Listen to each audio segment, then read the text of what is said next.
नमस्कार छात्रों, बीए षष्ठ सेमेस्टर की इस कक्षा में आप सभी का स्वागत है। छात्रों, आज हम प्रथम प्रश्न पत्र भाषा विज्ञान हिंदी भाषा तथा देवनागरी लिपि के अंतर्गत हमारे प्रकरण भाषा के आधार पर इस कक्षा में चर्चा करेंगे।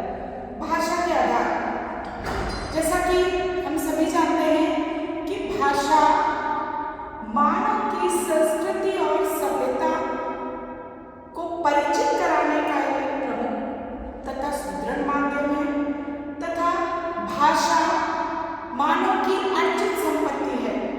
तो भाषा वैज्ञानिकों के आधार पर भाषा के दो प्रमुख आधार बताए गए हैं। भाषा के दो आधार माने गए हैं, जिनमें पहला है भौतिक, अर्थात इससे भाषा का शरीर भी कहा जा सकता है। तो भाषा के भौतिक आधार को भाषा का शरीर भी माना जाता है। भाषा के भौतिक आधार के अंतर्गत जिन तथ्यों पर विचार किया जाता है उनके विषय में हम बात करेंगे। तथा भाषा का दूसरा आधार माना जाता है मानसिक, जिसे भाषा की आत्मा की संज्ञा दी गई है। तो पहले देखते हैं भाषा के भौतिक आधार में कौन कौन से तथ्य सम्मिलित हैं। तो भाषा के मूल तत्व, भौतिक आधार में सबसे पहला है भाषा के मूल तत्व।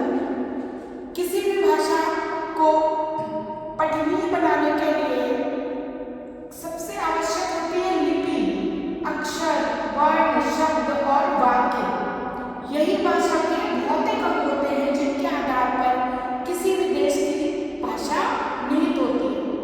तो भाषा के मूल तत्वों में हम देखेंगे अक्षर, शब्द, वाक्य, लिपि, वर्ण, विराम चिन्ह, ये सभी इसके मूल तत्व के अंतर्गत आते हैं, जिनका अध्ययन भाषा विज्ञान में किया जाता है।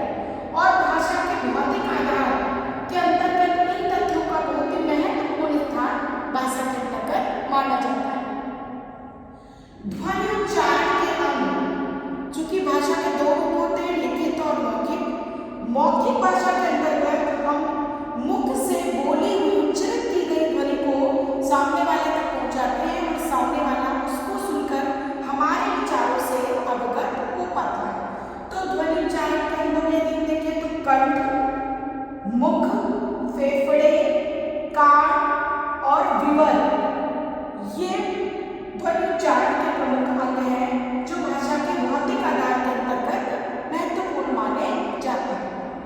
इसके बाद ध्वनि श्रवण के अंग, चूंकि भाषा एक द्विपक्षीय प्रक्रिया है, बोलने वाला और सुनने वाला दोनों के बीच ही अंतर क्रिया होती है और तभी विचारों की अभिव्यक्ति संभव हो पाती है। तो ध्वनि उच्चारण के अंग के साथ साथ ध्वनि श्रवण के अंग भी महत्वपूर्ण स्थान रखते हैं। तो जिसके अंतर्गत आता है कान। यदि हमारे कान में कोई दोष है, कोई दिक्कत है किसी तरह की, तो जो सामने वाला बोल रहा है उस तथ्य से हम परिचित नहीं हो पाएंगे। तो ध्वनि श्रवण के अंगों का भी भौतिक आधार में महत्वपूर्ण स्थान माना जाता है। इसके पश्चात ध्वनि संकेत धारण करने वाली सामग्री, यदि वो सामग्री जिसके अंतर्गत हम ध्वनि संकेत व्यक्त करते हैं और सामने वाला उसको देख करके समझता है हमारे विचारों को, तो इसके अंतर्गत आएगी लेखनी, स्याही अर्थात कलम, पेन, पेंसिल, कागज, ये सब इसके अंतर्गत आता है। पांचवा भौतिक आधार है लेखनबद्ध भाषा का पठन करने वाले अंग। चूंकि भाषा लिखित और मौखिक दोनों ही रूपों में होती है, तो लेखनबद्ध भाषा का पठन करने वाले अंग यानी कि आंख और कंठ, जिसके द्वारा हम आंख से देखने के बाद कंठ के माध्यम से स्वर के द्वारा उस संदेश को दूसरों तक पहुंचाएंगे। तो ये सारी चीजें भी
आधारों मनोभाव, विचार और मन मस्तिष्क, ये सारे तत्व भाषा के मानसिक आधारों में सम्मिलित किए जाते हैं।